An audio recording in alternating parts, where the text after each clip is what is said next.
Zee TV news కి స్వాగతం. నేను మీ రమాకాంత్ రెడ్డి. ముందుగా ముఖ్యాంశాలు చూద్దాం. మాజీ మంత్రి అంబటి కుటుంబాన్ని పరామర్శించిన మాజీ ముఖ్యమంత్రి జగన్మోహన్ రెడ్డి. రాష్ట్రంలో జంగిల్ రాజ్ పాలన కొనసాగుతుందని ఎద్దేవా.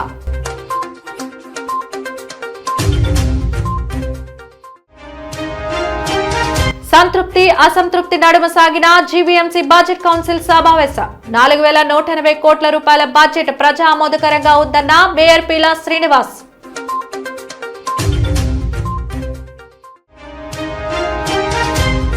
క్యాన్సర్ మహమ్మారిపై అవగాహన అవసరం. అపోలో ఆసుపత్రి నిర్వహించిన రన్ లో పాల్గొని పిలుపునిచ్చిన కలెక్టర్ యమన్ హరేంద్ర ప్రసాద్.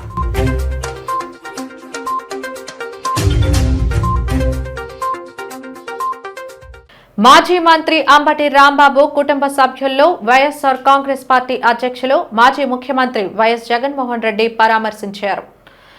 గుంటూరులో ఉన్న అంబటి గృహానికి భారీ ర్యాలీగా వెళ్లిన జగన్మోహన్ రెడ్డి దారి పొడవునా అభిమానులకు అభివాదం చేస్తూ ముందుకు సాగారు.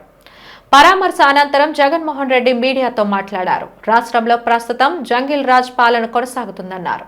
తప్పు చేసిన వారిని నిలదీసి ప్రశ్నిస్తే కక్షపూరితంగా వ్యవహరించి రాక్షసుల మాదిరిగా గూండాయిజం చేయడమే కూటమి ప్రభుత్వ అజెండాగా కానవస్తుందని అన్నారు. తిరుపతి లడ్డూ విషయంలో తప్పుడు ఆరోపణలు చేసిన సీఎం చంద్రబాబు నాయుడు, ఉప ముఖ్యమంత్రి పవన్ కళ్యాణ్, మంత్రి లోకేష్ లు ఆ ఆరోపణలు అవాస్తవమని తేలడంతో ఏమి చేయాలో తెలియక ఇటువంటి దుశ్చర్యలకు పాల్పడుతున్నారని జగన్ మండిపడ్డారు.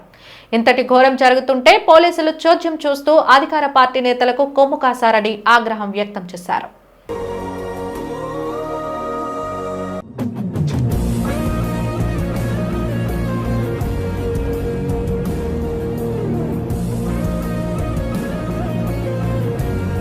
రాష్ట్ర ప్రభుత్వం చేస్తా ఉన్న ఆరోపణలు తప్పు, వీటి మీద విచారణ చేయండి అని వైవి సుబ్బారెడ్డి గారు సుప్రీంకోర్టుకు వెళ్ళి కేసు వేస్తే సుప్రీంకోర్టు వైవి సుబ్బారెడ్డి గారి పిటిషన్ మేరకు సిబిఐ చేత విచారణకు పర్మిషన్ ఇచ్చింది. వాళ్ళు విచారణ చేసి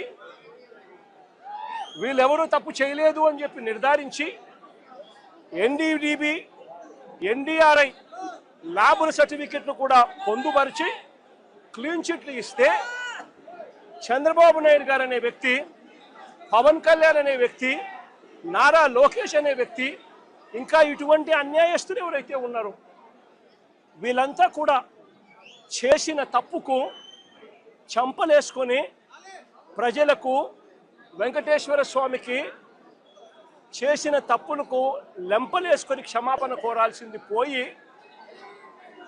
ఇదే చంద్రబాబు నాయుడు గారు,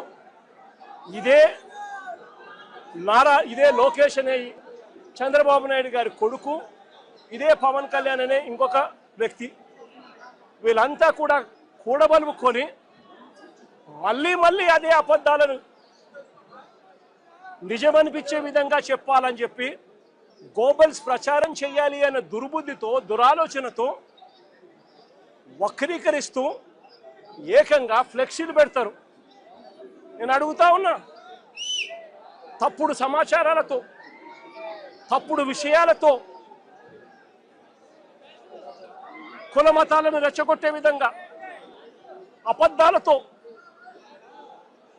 ఫ్లెక్సీలు పెట్టే అధికారం ప్రజాస్వామ్యంలో ఎవరికైనా ఉందా అని అడుగుతా ఉన్నా. ఇదే మాదిరిగా మేము కూడా ఫ్లెక్సీలు పెడితే మీరు ఒప్పుకుంటారా అని అడుగుతా ఉన్నా ఇదే చంద్రబాబు నాయుడు గారిని. సూపర్ 6, సూపర్ 7 ఎన్నికలప్పుడు మోసం చేశావు, బాండ్లు ఇచ్చావు, సూపర్ 6, సూపర్ 7 అని చెప్పి ఎన్నికలప్పుడు చెప్పావు. ఎన్నికలు అయిపోయాక మోసం చేశావని చెప్పి ఫ్లెక్సీలు పెడితే ఒప్పుకుంటావా చంద్రబాబు అని అడుగుతా ఉన్నా. అబద్ధాలు చెబుతూ, వక్రీకరిస్తూ అన్యాయాలు చేస్తా ఉన్న ఈ వ్యక్తి మీద ఇలాంటివే ఇంకా ఎన్నైనా చేస్తూ ఫ్లెక్సీలు పెడితే ఒప్పుకుంటారా అని అడుగుతా ఉన్నాను.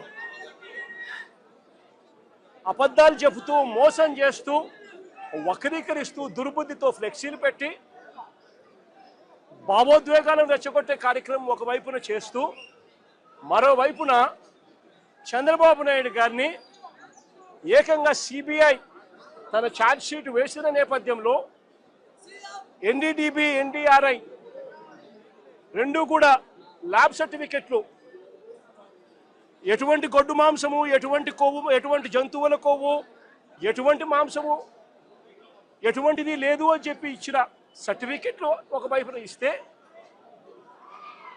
ఇదే పెద్ద మనిషి చంద్రబాబు నాయుడు గారికి క్షమాపణ చెప్పాల్సింది పోయి చంద్రబాబు నాయుడు గారిని ఎవరైనా ప్రశ్నిస్తే ఎందుకయ్యా ఈ అబద్ధాలు చెప్పావు, ఎందుకయ్యా ఇలా అన్యాయం చేశావు, ఎందుకయ్యా ఇలా వెంకటేశ్వర స్వామి ప్రసాదాన్ని ఆ ప్రతిష్టను ఎందుకయ్యా దెబ్బతీశావు అని చంద్రబాబు నాయుడు గారిని ఎవరైనా గట్టిగా నిలదీస్తే, గట్టిగా ప్రశ్నిస్తే ఆయన చేసింది ఏమిటి? అంబటి రాంబాబన్న మీద దాడి. సనాతన ధర్మాన్ని కాపాడటానికి తిరుపతి లడ్డు కల్తీ మహా పాపమని, ఆ పాపం వల్ల వచ్చే అనర్థాల నుండి ప్రజలకు నష్టం కలగకుండా ప్రాయశ్చిత్త దీక్ష చేపట్టిన తమ నాయకుని గురించి ఎవరైనా తప్పుగా మాట్లాడితే ఊరుకునేది లేదని జనసేన వీర మహిళలు హెచ్చరించారు.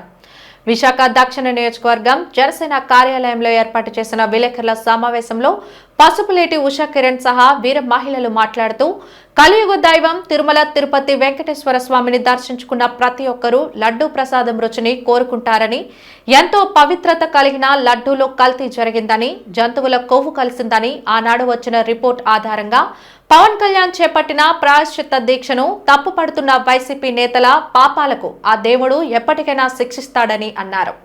జంతు కొవ్వు కలవలేదని, లడ్డూలో అసలు నెయ్యి లేదని వచ్చిన తాజా రిపోర్ట్ మరింత ఆందోళనకు గురి చేసిందన్నారు.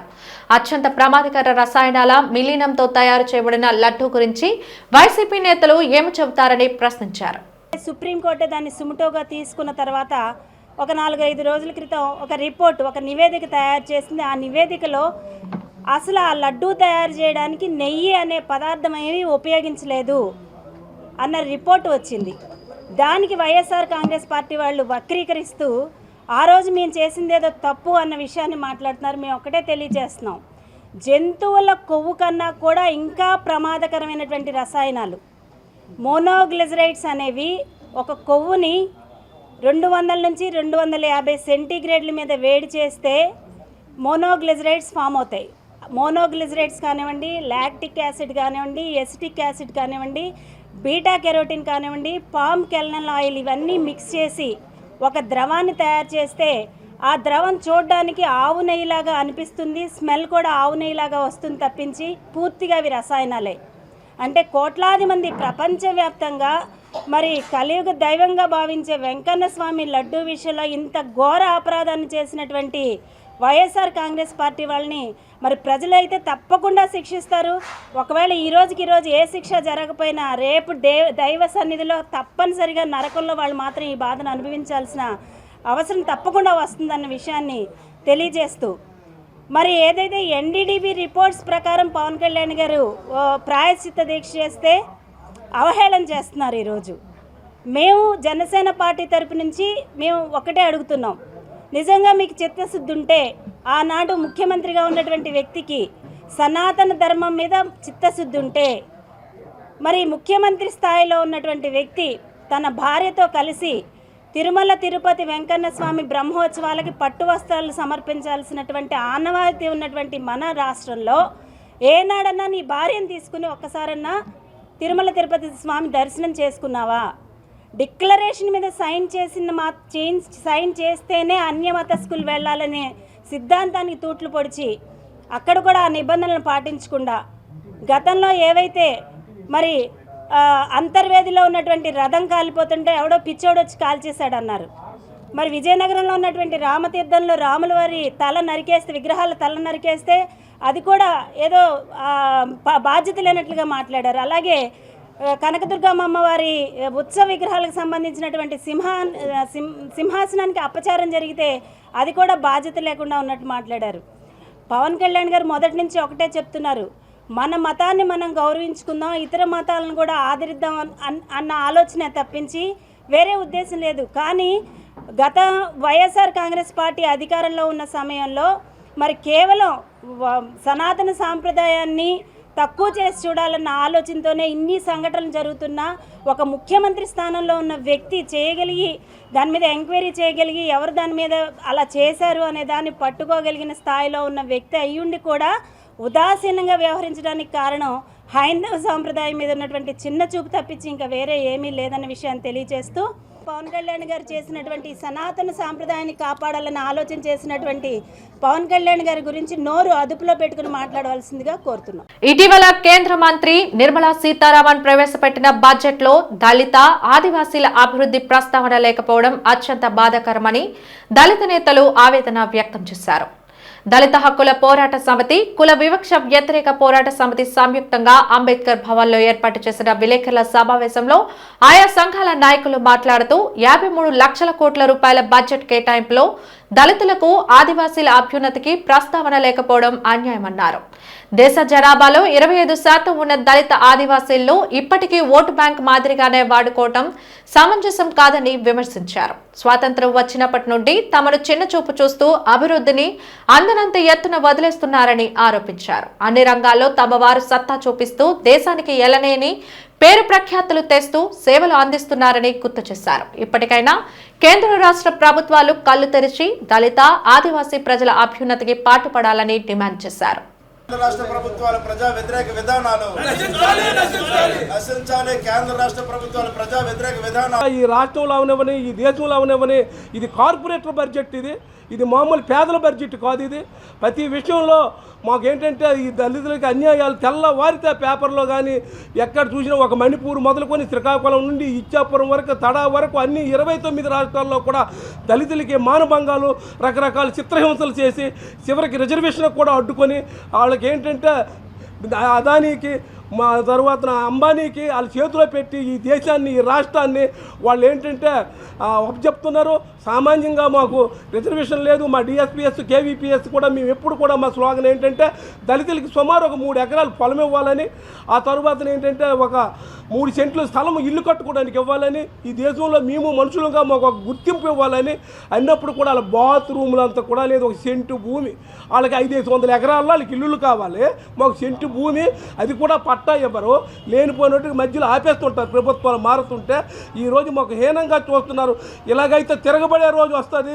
ఎవరిని భయపడే ప్రసక్తే లేదు. రాష్ట్ర ప్రభుత్వాలు కానీ కేంద్ర ప్రభుత్వాలు కానీ దళిత ద్రోహులు వీళ్ళందరూ కూడా. ఈ బడ్జెట్లో ప్రైవేట్ రంగానికి పెద్దపీట వేశారు. తర్వాత ప్రభుత్వ రంగానికి ప్రోత్సాహాలు లేవు. గత బడ్జెట్లో 14,000 కోట్లన్న స్టీల్ ప్లాంట్కి కేటాయించారు. కానీ ఈరోజు 110 కోట్లే కేటాయించారు. తప్పనిసరిగా ప్రభుత్వ రంగాన్ని రక్షించడానికి నిధులు కేటాయిస్తేనే ఉపాధి పెరుగుతుందనేది మేము భావిస్తున్నాం. ఆ విధంగా ఈ బడ్జెట్లో ప్రభుత్వ రంగానికి పెద్దపీట వేయాలని, అదేవిధంగా మొత్తానికి ఉపాధి రంగంలో పెద్ద ఈ హామీ బడ్జెట్ ఇవ్వాలని మేము కోరుకుంటున్నాం. ఉపాధి హామీ పథకాన్ని ఒక స్కీమ్గా మార్చారు. అది హక్కుగా ఉండేది ఉపాధి హామీ పథకం. దాన్ని రాష్ట్రాల మీద భారం వేసి కేంద్రం తప్పుకోవడానికి ప్రయత్నం చేస్తూ ఉంది. దీన్ని మేము తీవ్రంగా ఖండిస్తున్నాం. ఉపాధి హామీ పథకాన్ని హక్కుగానే ఉంచాలని మేము కోరుకుంటూ నాకు ఈ అవకాశం ఇచ్చిన మీ అందరికీ ధన్యవాదాలు. ఏదైతే నిధులు కేటాయిస్తున్నారో ఆ నిధుల్ని సక్రమంగా ఖర్చు చేయకుండా వాటిని మళ్లించడమో లేకపోతే మొరగబెట్టడం, అంటే ఖర్చు చేయకుండా అలా వదిలేస్తారు. లాస్ట్ ఇయర్ మనం బడ్జెట్ చూసుకుంటే దళితులకు కేటాయించిన దాంట్లో 48% నిధులనే ఖర్చు చేసినట్టు చూపిస్తున్నారు. అలాగే గిరిజనులది 52%, అంటే సకానికి సగం బడ్జెట్ కేటాయింపులే 7-8% కంటే ఎక్కువ ఉండలేదు. దాంట్లో కూడా సకానికే పరిమితం చేసి ఖర్చు చేస్తున్నారు. మిగతా నిధులన్నీ మొరగబెట్టి అది ఫార్వర్డ్ చేయట్లేదు. ఏదైతే సబ్ ప్లాన్ చట్టం ప్రకారంగా మనకు వచ్చిన నిధులు ఏదైతే దళితులు, గిరిజనులు వాళ్ళ జనాభా ప్రాతిపదికన రాజ్యాంగబద్ధంగా రావాల్సిన నిధుల్ని దారి మళ్లించి లేకపోతే కేటాయింపులు మొక్కుబడిగా చేసి వాటిని ఖర్చు పెట్టకుండా చేయడం అనేది చాలా దుర్మార్గం. ఇది చాలా అన్యాయం. ఏదైతే కార్పొరేటీకరణ చేస్తున్న ఈ కేంద్ర బడ్జెట్ ఈ ప్రజానీకానికి చాలా వ్యతిరేకంగా ఉంది. 1వ తారీఖున నిర్మలా సీతారామన్ గారు మన బడ్జెట్ని ప్రవేశపెట్టడం జరిగింది. అందులో మనకి 53 లక్షల కోట్ల రూపాయల బడ్జెట్ ప్రవేశపెట్టారు. సుమారు 80 నిమిషాల పాటు ప్రసంగించినటువంటి నిర్మలా సీతారామన్ గారి బడ్జెట్లో ఒక్కసారి కూడా దళితుల గురించి కానీ ఆదివాసీల గురించి కానీ ప్రస్తావన చేయలేదు. వాళ్ళ అభివృద్ధి గురించి ఈ పని చేస్తున్నావు, ఈ ఒక్క పని చేస్తున్నావు ఈ బడ్జెట్లో అని చెప్పేసి ఒక్క మాట కూడా మాట్లాడలేదు. చాలా దురదృష్టకరం, మేము ఖండిస్తున్నాం అది. ఎందుకంటే భారతదేశ జనాభాలో ఇవాళ 25% జనాభా దళితులు గిరిజనులు ఉన్నారు. 25% అంటే ఈవేళ మన జనాభా లెక్కల ప్రకారంగా చూసుకున్నట్టయితే 40 కోట్ల మంది భారతదేశంలో దళితులు ఆదివాసీలు ఉన్నటువంటి ఈ దేశంలో వాళ్ళ గురించి ఒక్క మాట కూడా చెప్పకుండా మరి ఆర్థిక మంత్రి ఎలాగ బడ్జెట్ ప్రవేశపెడతారని చెప్పేసి నేను అడుగుతున్నాను. నేడు జరిగిన జీవీఎంసీ కౌన్సిల్ సమావేశం ప్రాధాన్యతను సంతరించుకుంది. నేటి కౌన్సిల్ సమావేశం చివరిది, అలాగే బడ్జెట్ ఆమోదాన్ని తెలిపే సమావేశం కావడంతో ఈ ప్రత్యేకత చోటు చేసుకుంది. 4180 కోట్ల రూపాయలతో ఆమోదించబడిన జీవీఎంసీ బడ్జెట్ కి ఆమోదం తెలిపిన కౌన్సిల్ సమావేశ వివరాలను మేయర్ వివరించారు. ప్రజా ఆమోదమైన బడ్జెట్ ప్రవేశపెట్టామని మేయర్ పీలా శ్రీనివాసరావు అన్నారు.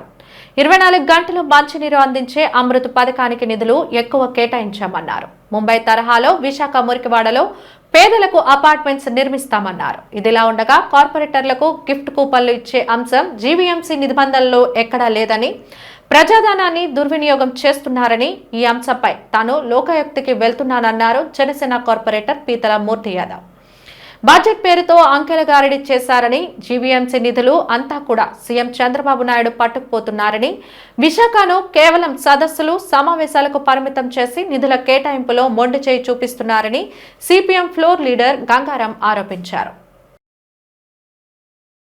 రాయలసీమకు తీరని అన్యాయం చేసిన వైసీపీ నేతలు ఇప్పుడు సవతి తల్లి ప్రేమ చూపిస్తూ నీటి డ్రామాలు ఆడుతున్నారని టీడీపీ పోలిట్ బ్యూరో సభ్యులు రెడ్డప్పగారి శ్రీనివాసరెడ్డి మండిపడ్డారు. గత వైసీపీ పాలనలో రాయలసీమ అభివృద్ధికి ఏమి చేశారో చెప్పి అప్పుడు పోతిరెడ్డిపాడులో దీక్ష చేపట్టండి అంటూ ఆయన సవాల్ విసిరారు. వైఎస్ఆర్ కాంగ్రెస్ పార్టీ వాళ్ళు, ముఖ్యంగా రాయలసీమ ప్రాంత నాయకులు ప్రతిరోజు నీళ్ళ డ్రామాలు ఆడుతూ ఉన్నారు. పోతిరెడ్డిపాడుకు పోయి రాయలసీమ లిఫ్ట్ ఇరిగేషన్ పూర్తి చేయాలని చెప్పి ఒక పోస్టర్ లాంచ్ చేసి ప్రజల్లో ఏదో రాయలసీమ కోసం మేమే పాటుపడుతున్నామని చెప్పి ఒక అబద్ధపు ప్రచారం చేసే ప్రయత్నం చేస్తూ ఉన్నారు. ఈరోజు 4వ తేదీ, రేపు 5వ తేదీ పోతిరెడ్డిపాడుకు పోతారట. వీళ్ళు పోయి ఏం చేస్తారు, ఏమి చెప్తారు ప్రజలకు అని చెప్పి నేను అడుగుతూ ఉండా.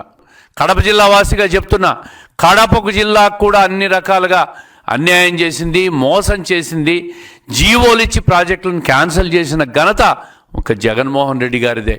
ఇంతెందుకు పులివెందలకు 40 సంవత్సరాల తర్వాత 2014 నుంచి 19 ప్రాంతంలో చంద్రబాబు నాయుడు కృషితో కృష్ణా జలాలు తీసుకొని వస్తే 19 నుంచి 24 ప్రాంతంలో కనీసం పిల్ల కాలువలకు పూర్తి చేయలేని దురదృష్టం ప్రాంతం ఏదైనా ఉందంటే అది జగన్మోహన్ రెడ్డి గారి నియోజకవర్గం, పులివెందుల నియోజకవర్గం. కడప జిల్లాలో ఈరోజు అత్యధికంగా నీటి నిల్వ చేశాం. రాయలసీమలో ఉన్న డ్యామ్లన్నీ నీటి నిల్వ చేశాం. మళ్ళీ మీరు ఈరోజు డ్యాముల్లో కలకల్లాడుతున్న నీళ్ళని చూసి కుళ్ళుతో అసూయతో పోతిరెడ్డిపాడుకు పోయి ఈరోజు దీక్ష చేస్తారంట. మీ దీక్షలు చేయాల్సింది, రాయలసీమ నాయకులంతా దీక్షలు చేయాల్సింది రాయలసీమకు ద్రోహం చేసిన జగన్మోహన్ రెడ్డి గారి ఇంటి దగ్గర తాడేపల్లి ప్యాలెస్లో చేయండి, బెంగళూరు ప్యాలెస్లో చేయండి, ఎడపలపాయ ప్యాలెస్లో చేసి మీరే మోసం చేశారు జగన్మోహన్ రెడ్డి గారు రాయలసీమకు అని చెప్పి మీ నాయకులు మీరే ఈరోజు పోతిరెడ్డిపాడు పోయే బదులు తాడేపల్లి ప్యాలెస్కు పోయి అక్కడ దీక్ష చేయండి అని చెప్పి వాళ్ళకి సలహా ఇస్తూ ఉండా. ఏదైనా ఎప్పటికైనా రాయలసీమకు న్యాయం చేసేది ఒక్క చంద్రబాబు నాయుడు గారి హయాంలోనే, ఈ ప్రభుత్వంలోనే న్యాయం జరుగుతుంది. రాబోయే 3 సంవత్సరాల్లో పూర్వోదయ పథకం ద్వారా ఈ డ్యాముల్లో ఉన్న నీటి కలకలకు ఉద్యాన పంటలు రేపు రాబోయే రోజుల్లో విదేశాలకు ఎక్స్పోర్ట్ చేసే పరిస్థితికి తీసుకొచ్చేదానికి ఈ ప్రభుత్వం కట్టుబడి ఉంది, కృషి చేస్తుంది. ఖచ్చితంగా రాయలసీమకు అన్ని రకాలుగా కూడా న్యాయం చేస్తామని చెప్పి ప్రజలు వీళ్ళు చేస్తున్న అబద్ధాల దీక్షలకు, మాయమాటలకు ట్రాప్లో పడద్దండి. వీళ్ళు రాష్ట్రాన్ని నాశనం చేయాలని చెప్పి రకరకాలుగా డ్రామాలు వేసి రోడ్ల మీదకి ఎక్కి రాయలేని పదజాలంతా వాడుతూ రెచ్చగొట్టే ప్రకటనలు చేస్తున్నారు.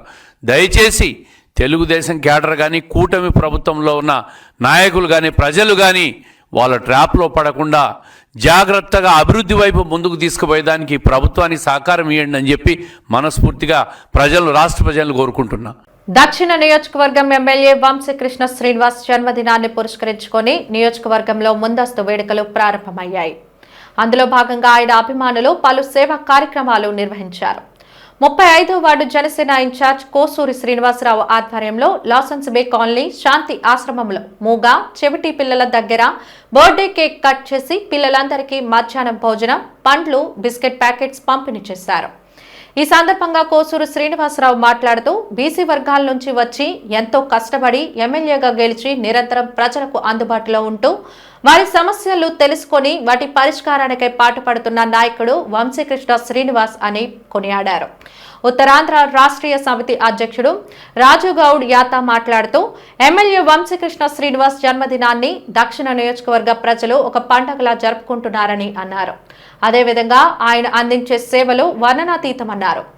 తన పరభేదం లేకుండా అందరినీ తన వారిగా భావించే మహోన్నతమైన వ్యక్తిత్వం కలిగిన వంశీకృష్ణ శ్రీనివాస్ జన్మదిన వేడుకల్లో భాగస్వామ్యం అవ్వడం తాను అదృష్టంగా భావిస్తున్నానని చెప్పారు. భవిష్యత్తులో ఆయన మరిన్ని పదవుల్లో అధిరోహించి మరిన్ని సేవలు చేయాలని ఆకాంక్షించారు. ఈరోజు శాంతి ఆశ్రమంలో డెఫ్&ఎం స్కూల్లో సౌత్ ఎమ్మెల్యే వంశీకృష్ణ గారి శ్రీనివాసు జన్మదిన సందర్భంగా ఈరోజు పళ్ళు, బిస్కెట్లు అన్నదానం చేయడం జరిగిందండి. ఈరోజు జరిగిన ఈ యొక్క కార్యక్రమానికి వంశీకృష్ణ గారు రాకపోయినా మేము కార్యకర్తలు జనసేన తరపున వచ్చి పళ్ళు, బిస్కెట్లు అన్నదానం చేయడం జరిగిందండి. ఆ భగవంతుడి తాలూకు ఆశీస్సులు వంశీకృష్ణ గారికి ఎలవేళలా ఉండాలని కోరుకుంటూ ఈ యొక్క కార్యక్రమానికి సపోర్ట్ చేసిన శాంతి ఆశ్రమం యొక్క ఆర్గనైజింగ్ కమిటీ వారికి ధన్యవాదాలు తెలుపుకుంటున్నాం. ఈరోజు నిత్య కృషి వలుడు, బడుగు బలహీన వర్గాల ఆశా జ్యోతి, పేదల పెన్నిది వంశీకృష్ణ శ్రీనివాస్ అన్న ఎమ్మెల్యే అన్న బర్త్డే సందర్భంగా శాంతి ఆశ్రమంలో మోగా చెవిటి పిల్లలకి ఈరోజు మనం పండ్లు, బిస్కెట్స్ పంపిణీ చేసి అదేవిధంగా వారందరికీ కూడా మధ్యాహ్నం లంచ్ భోజనాన్ని కూడా వితరణ చేయడం జరిగింది. ఈ మన ఎవరైతే బీసీ టైగర్ వంశీకృష్ణ శ్రీనివాస్ ఆయుర ఆరోగ్యాలతో మరొకసారి ఎమ్మెల్యే అయ్యి పవన్ కళ్యాణ్ గారి నాయకత్వంలో రాష్ట్ర మంత్రి కూడా అవ్వాలని మేమందరం ఫ్యాన్స్ అందరం మేమెంతో గర్వపడుతున్నామండి. ఆయన నిత్యం ప్రజల్లో ఉంటున్నాడు. అటువంటి ఎమ్మెల్యే విశాఖపట్నంలోనే ఎవరూ లేరు. ఆయన లేకపోయినా ఆయన ఫోటోతో మేమందరం కూడా మరొక గబ్బర్ సింగ్లో మేమందరం ఈరోజు బర్త్డే సెలబ్రేషన్ చేస్తున్నాం. ఈ యొక్క కార్యక్రమానికి రాష్ట్ర కార్యదర్శి పీసీ ప్రజాసంఘ కోసూరి శ్రీనివాసరావు గారు సహాయ సహకారాలు అందించారు. వారికి కూడా ఉత్తరాంధ్ర రాష్ట్ర సమితి తరఫున కృతజ్ఞతలు తెలుపుకుంటున్నాం. సార్, రాష్ట్ర ముఖ్యమంత్రి చంద్రబాబు నాయుడుపై మాజీ మంత్రి అంబటి రాంబాబు చేసిన అనుచిత వ్యాఖ్యలు ఖండిస్తున్నామని పాయకరావుపేట నియోజకవర్గం జనసేన ఇన్ఛార్జ్ గెడ్డం బుజ్జి అన్నారు. ఈ మేరకు స్థానిక జనసేన కార్యాలయంలో ఏర్పాటు చేసిన విలేకరుల సమావేశంలో బుజ్జి మాట్లాడారు. అంబటి రాంబాబు చేసిన వ్యాఖ్యలు సభ్య సమాజం తలదించుకునేలా ఉన్నాయన్నారు.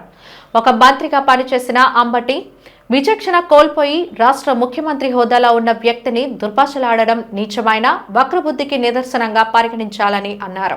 అదేవిధంగా ఉప ముఖ్యమంత్రి పవన్ కళ్యాణ్ తిరుపతి లడ్డూ విషయమై అపవిత్రతను కాపాడేందుకు మాట్లాడితే ఆ మాటల్లో కూడా వక్రీకరించిన వైసీపీ నేతల దుర్బుద్ధిని ప్రజలతో పాటుగా దేవుడు కూడా క్షమించడని, తప్పకుండా శిక్ష అనుభవిస్తారని జోస్యం చెప్పారు. తిరుమల తిరుపతి దేవస్థానం లడ్డు అంటే ఎంతో పవిత్రమైనది, ఎంతో ప్రపంచ ప్రసిద్ధి కాంచింది. అలాంటి దాన్ని అసలు నెయ్యే లేకుండా వివిధ రకాల 5 రకాల రసాయనాలతో తయారు చేశారని చెప్పేసి మన సిట్టి నివేదికలో తేలింది. ఇలాంటి గత ప్రభుత్వం ఇలాంటి దుష్ప్రచారాన్ని బాగా తీసుకొచ్చి ప్రజల్లోకి దాన్ని వేరే విధంగా తీసుకెళ్తున్నారు. అలాంటి సనాతన ధర్మం అని చెప్పేసి మా పవన్ కళ్యాణ్ గారు దాన్ని బయటపెట్టి దీన్ని దుశ్చర్యను తీవ్రంగా ఖండించి ఇది ఇలాంటిది ప్రమాదకరమైన రసాయనాలు వాడి అసలు నెయ్యే లేకుండా వీళ్ళు లడ్డూ తయారు చేశారని చెప్పేసి దానికి వైసీపీ వాళ్ళు జంతువుల కొవ్వు కలిసిందని చెప్పి సిట్టి నివేదికలో ఇలా ఇచ్చారని చెప్పేసి అన్నారు. అసలు నెయ్యే లేనిది లడ్డు తయారీ అని అలా తయారు చేసిన లడ్డూని అపవిత్రం చేశారు గత పాలకులు. దాన్ని మేము తీవ్రంగా ఖండిస్తున్నాం. అలాగే మొన్న అంబటి రాంబాబు, జోగి రమేష్ గారు మన సీఎం చంద్రబాబు నాయుడు గారి మీద చాలా దుర్భాషలాడారు. అది నోటితో చెప్పలేని భాష వాడారు. అంత భాష వాళ్ళ ఇంట్లో ఆడవాళ్ళు కూడా ఆ భాష ఆలకిస్తే సిగ్గుపడాలి. అలాంటి దుష్మాటలు మాట్లాడి చాలా అందరినీ బాధ కలిగించారు. దాన్ని కూడా మేము జనసేన పార్టీ తరఫున తీవ్రంగా ఖండిస్తూ వాళ్ళని కఠిన చర్యలు తీసుకోవాలని కోరుకుంటూ సెలవు తీసుకుంటాం. విశాఖ ఇందిరా ప్రియదర్శిని మున్సిపల్ స్టేడియం వేదికగా ఈ నెల 6-7 తేదీల్లో 2 రోజుల పాటు జాతీయ స్థాయి మోగ్రిప్ సూపర్ క్రాస్ ఛాంపియన్షిప్ నిర్వహించనున్నట్లు ఛాంపియన్షిప్ నిర్వాహకులు తెలిపారు. ఈ మేరకు స్టేడియం ఆవరణలో వారు మీడియాతో మాట్లాడారు.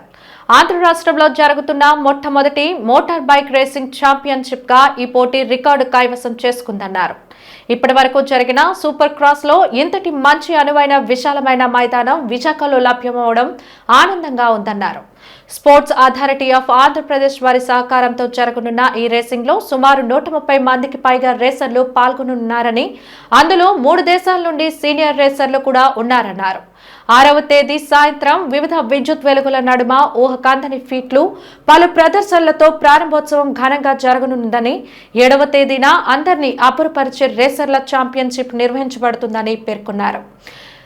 RRR Motor Sports Association God Speed Racing సంయుక్త నిర్వహణలో ప్రవేశం ఉచితంగా ఏర్పాటు చేసిన ఛాంపియన్షిప్ ని వీక్షించేందుకు నగరవాసులు అందరూ తరలి రావాలని వారు కోరారు.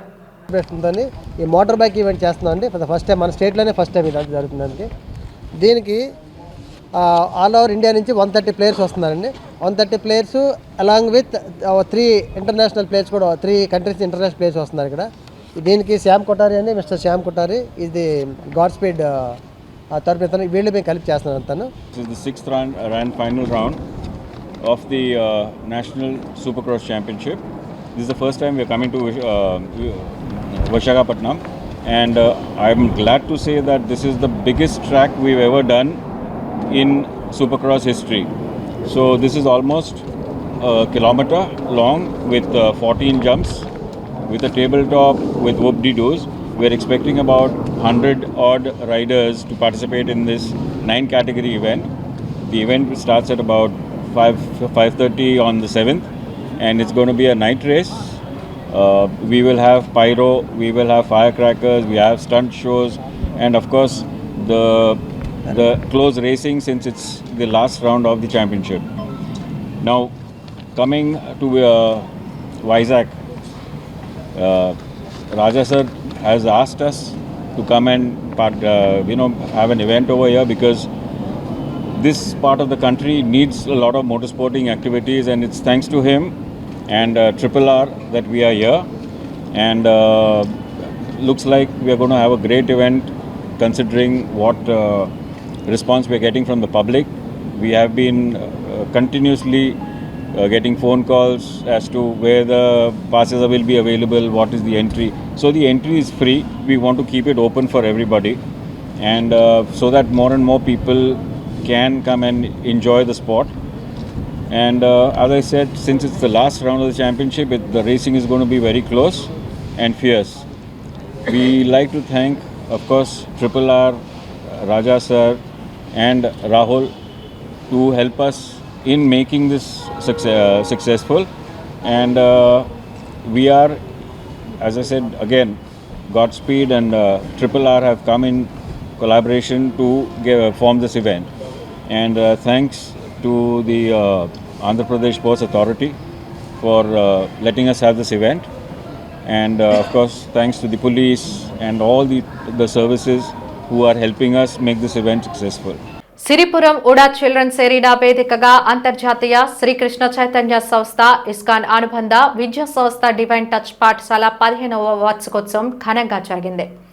వార్షికోత్సవాన్ని ఇస్కాన్ న్యూఢిల్లీ ద్వారకా శాఖ వైస్ ప్రెసిడెంట్ అమోఘ్ లీలా ప్రభు, సాంబదాస్ ప్రభుజీ, నేహాదాస్లు జ్యోతిని వెలిగించి ప్రారంభించారు. సభ అధ్యక్షత వహించిన పాఠశాల ప్రిన్సిపల్ నేహాదాస్ మాట్లాడుతూ విద్యార్థుల అభ్యున్నతి కోసం పాఠశాల చేపడుతున్న కార్యక్రమాల్లో తెలిపారు. కార్యక్రమానికి ముఖ్య అతిథిగా విచ్చేసిన అమోఘ్ లీలా ప్రభు విద్యార్థుల్లో ఉద్దేశించి ప్రసంగిస్తూ ప్రతి విద్యార్థికి విలువలతో కూడిన విద్యను అందించాలన్నారు. విద్యార్థులు బాగా చదువుకొని అత్యున్నత శిఖరాల్లో అధిరోహించాలని కోరారు. విద్యార్థి దశ ఎంతో విలువైనదని, విద్యార్థి దశ ప్రాముఖ్యతను వివరించారు.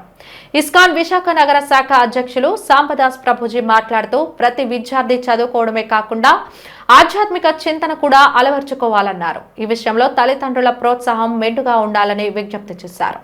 1వ తరగతి నుండి 8వ తరగతి వరకు సంబంధించిన డివైన్ టచ్ పాఠశాల విద్యార్థులు ప్రదర్శించిన వివిధ సాంస్కృతిక అంశాలు ఎంతగానో అలరించాయి.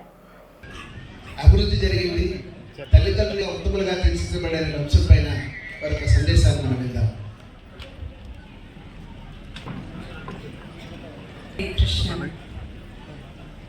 To all the wonderful parents be here today and share our joy of divine touch. We are trying to highlight here is that in education we should have values. Currently now we are focusing so much on skill India, but we see that there are people who are having skills but yet they are depressed. One very good example is Arjun, very very skillful, yet on the battlefield he was confused. And similar condition is there in modern times as well. We see that children are becoming skillful, but since they are lacking values, so often such skills are getting misused. So it is very important that we should teach values more than the skills. All those skills are also important, very important, but even more important are the values. So values make our heart warmer, and this way we cater to relationships in a way that there is overall holistic growth. Like there was one chartered accountant, he wrote a book, 101 legitimate ways to convert black money to white money. Now he's a chartered accountant, so that's why he knows the loopholes in the system. And that's why he could write such a book. So what is he lacking here? He is lacking values. And because values are lacking, then even such knowledge is not helping. And if you see that all the evils in the society are because of lack of values. Like nowadays we see that children are not respecting their parents. Why? Although they are being so well educated, but still they are not respecting their teachers or parents. Why? Because they lack values. We see that there is so much domestic violence. Husbands are hitting their wives or giving them wounds, emotional wounds, physical wounds. Why is it happening? Because they lack value. They lack value. Then I should respect my wife. So in this way, wherever we see, whether it's a drug abuse or whether it is a robbery or whether it is a rape, it is all because of lack of values. రోజు మేము 15వ వార్షికోత్సవము మన divine touch స్కూల్ది celebrate చేస్తున్నాము. ఎంత ఆనందమైన రోజు ఇది. 15 సంవత్సరాల కిందట ఒక చిన్న కళతో మొదలుపెట్టాము. ఏదో ఒక చిన్న పిల్లల స్కూల్ పెడదామని, కొంతమందితోని మంచి విలువ కూడిన ఎడ్యుకేషన్ ఇద్దామని. కానీ ఎప్పుడూ అనుకోలేదు ఇది ఇంత విశాలంగా తయారై ఈరోజు 350 పిల్లలకి ఎంత చక్కగా చదువుతో పాటు విలువల్ని కూడా మేము ఇవ్వగలుగుతున్నామని మేము ఎంత ఆనందిస్తున్నాము. అండ్ పేరెంట్స్ కూడా మమ్మల్ని చాలా సపోర్ట్ చేస్తున్నాము. ఇలానే ఇంకెన్నెన్నో వార్షికోత్సవాలు మేము సెలబ్రేట్ చేసుకోవాలి, ఇలానే మేము కొనసాగాలని. ఇందాక ప్రభుజీ చెప్పినట్లు మన ఒక సొసైటీలో ఇప్పుడు విలువలు ఎంతో అవసరం ఉంది. ఆ విలువలు దిగజారడం వల్లనే సొసైటీలో ఎన్నో సమస్యలు కూడా ఏర్పడుతున్నాయి. సో మేము ఈ కృష్ణ పరమాత్మని ప్రార్థిస్తున్నాము, ఇలానే చక్కగా పిల్లల్ని మంచిగా విలువ ఇస్తూ హోలిస్టిక్ ఎడ్యుకేషన్ ఇస్తూ మేము ముందుకు వెళ్ళాలి. విశాఖ నగర శాఖ అధ్యక్షులు సాంబదాస్ ప్రభుజీ, మాతాజీ నితాశేవుల దివ్య ఆశీస్సులతో మనం 15 సంవత్సరాల కింద డివైన్ టచ్ అనే ఆధ్యాత్మిక అనుబంధ పాఠశాలని మన శ్రీకృష్ణ చైతన్య అంతర్జాతీయ సంస్థ ఇస్కాన్ తరపు నుంచి ప్రారంభించడం జరిగింది. అది దినదినాభివృద్ధి చెంది అంచెలంచెలు ఎదిగి ఈవేళ 350 మంది చిన్నారులతో అలరాడుతూ ఉంది. ముఖ్యంగా నైతిక విలువలతో కూడిన బోధన, అలాగే ఆధ్యాత్మిక చింతన, అదేవిధంగా వాళ్ళందరిలో కూడా సంస్కారం పుట్టిపడేటట్టుగా వాళ్ళు తల్లిదండ్రులు ఎట్లా గౌరవించాలి, అలాగే ఉపాధ్యాయులను ఎట్లా గౌరవించాలనే ఉద్దేశంతో పిల్లలు ముందు స్కూల్కి రాగానే ఫస్ట్ ఆధ్యాత్మిక ప్రార్థన చేస్తారు, ఆ తర్వాత వందే మాతర గీతాన్ని ఆలపిస్తారు. అలాగే ప్రతి క్లాసులో కూడా విన్ డ్రాప్ సర్వీస్లో పిల్లలందరూ కూర్చోవడం, చక్కగా చెప్పిన పాఠాలను కూడా బాగా వింటాం. ఆ ఎగ్జామ్స్ వచ్చినప్పుడు కూడా బాగా రాయటం, మంచి మార్కులు సంపాదించుకోవడం జరుగుతూ ఉంది. ముఖ్యంగా డివైన్ టచ్ పాఠశాలలో ఉన్నటువంటి పిల్లల తాలూకు తల్లిదండ్రులు ఎంత ఆనందపడుతున్నారంటే, ఒక మంచి పాఠశాలలో మా పిల్లల్ని చదివిస్తున్నామండి, ఎథిక్స్ వస్తున్నాయి, మారల్ వాల్యూస్ వస్తున్నాయి, అలాగే విలువలు కూడా తెలుస్తున్నాయండి చెప్పి అది విలువలతో కూడిన విద్యను అందించడమే ఆధ్యాత్మిక బోధనతో విద్యను అందించడం లక్ష్యంగా పనిచేస్తున్న డివైన్ టచ్ పాఠశాలకి ఇంకా అధిక సంఖ్యలో విద్యార్థులు రావాలని, ఇది శాఖోపశాఖలుగా విస్తరించాలని, శ్రీకృష్ణ పరమాత్మ యొక్క అనుగ్రహం అందరికీ ఉండాలని చెప్పి కోరుకుంటూ ఈరోజు ముఖ్య అతిథిగా విచ్చేసిన అమోఘ లీలా ప్రభు వారికి మా ధన్యవాదాలు తెలియజేస్తున్నాం. విశాఖపట్నంలోని అపోలో క్యాన్సర్ సెంటర్ ప్రపంచ క్యాన్సర్ దినోత్సవాన్ని పురస్కరించుకొని యునైటెడ్ బై యూనిక్ అనే థీమ్ కు అనుగుణంగా క్యాన్సర్ పై అవగాహన, ముందస్తు నిర్ధారణ, సమిష్టి కృషికై బీచ్ రోడ్ లోని కాళీమాత గుడి నుండి వైఎంసీఏ వరకు క్యాన్సర్ వాక్ ను నిర్వహించింది. మూవ్ ఫర్ లైఫ్ అనే నినాదంతో క్యాన్సర్ వాక్ ముందుకు సాగింది. అంతకుముందు వాక్ కి ముఖ్య అతిథిగా విచ్చేసిన జిల్లా కలెక్టర్ ఎంఎన్ హరేంద్ర ప్రసాద్ సంబంధిత పోస్టర్ను ఆవిష్కరించారు. ఈ సందర్భంగా ఆయన మాట్లాడుతూ క్యాన్సర్ పై అవగాహనను పెంపొందించడంలో అపోలో క్యాన్సర్ సెంటర్ నిరంతర ప్రయత్నాల్లో ఆయన ప్రశంసించారు. దానితో పాటు ప్రభుత్వం తీసుకుంటున్న చొరవ కృషిని తెలియజేశారు. రోహిత్ ఫౌండేషన్ వారు ఈ కార్యక్రమంలోని పాల్గొని క్యాన్సర్ పీడిత కుటుంబాల మానసిక పరిస్థితిని, మృతుల కుటుంబీకుల పరిస్థితి మరియు ఇతరులకు రాకూడదని చేసిన స్కిట్ ఆలోచింపచేసింది. అదేవిధంగా అపోలో క్యాన్సర్ సెంటర్స్ నుండి చికిత్స పొంది క్యాన్సర్ ను జయించిన వారు కూడా ఈ కార్యక్రమంలో పాల్గొని వారి చికిత్స అనుభవాలను, జయించిన విధానాన్ని అందరికీ తెలియజేసి క్యాన్సర్ పీడితులు మహమ్మారి క్యాన్సర్ ని జయించవచ్చని తెలియజేశారు. కన్సల్టెంట్లు ప్రసంగిస్తూ ప్రతి క్యాన్సర్ ప్రయాణం ప్రత్యేకమైనదప్పటికీ ముందస్తు రోగ నిర్ధారణ, సకాలంలో క్యాన్సర్ వైద్యునితో సంప్రదింపులు, స్క్రీనింగ్ ఫలితాల ఆధారిత చికిత్స రోగి పరిస్థితిని గణనీయంగా మెరుగుపరుస్తాయని చెప్పారు. వాళ్ళు ఒక పేషెంట్ అయితే చూసుంటారు, cancer patient. So yes, our collective effort, it is our effort to stand united for that one patient's unique journey, restore that patient to their lives before cancer, maybe a better version of that life. The earlier we detect, the larger the chances of treating it and then completely curing it. So we have seen many cancer survivors, we have heard their life stories, how they have struggled through that difficult phase and come out victoriously with the support of the medical fraternity. So the moment someone is able to recognize themselves, that then we in a way can save a lot of lives, and it can bring in even a wealthy individual to the roads. So the kind of expenses involved, the kind of trouble the family goes through can largely be avoided if there is awareness among the public on how to detect it. So to that effect, this event is one such event which is going to change the perspective on the cancer, help the people gain awareness on the importance of what if somebody knows that I have this disease, won't people be avoiding me, if they are hesitant to let the doctors know, let the medical professionals know, then it is will become all the more difficult to treat. వార్తలు ముగించే ముందు ముఖ్యాంశాలు మరోసారి. మాజీ మంత్రి అంబటి కుటుంబాన్ని పరామర్శించిన మాజీ ముఖ్యమంత్రి జగన్మోహన్ రెడ్డి. రాష్ట్రంలో జంగిల్ రాజ్ పాలన కొనసాగుతుందని ఎద్దేవా.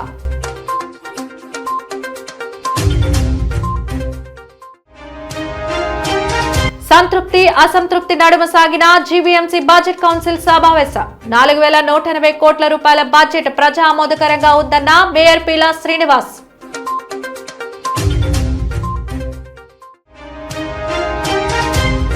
క్యాన్సర్ మహమ్మారిపై అవగాహన అవసరం. అపోలో ఆసుపత్రి నిర్వహించిన రన్ లో పాల్గొని పిలుపునిచ్చిన కలెక్టర్ ఎంఎన్ హరేంద్ర ప్రసాద్.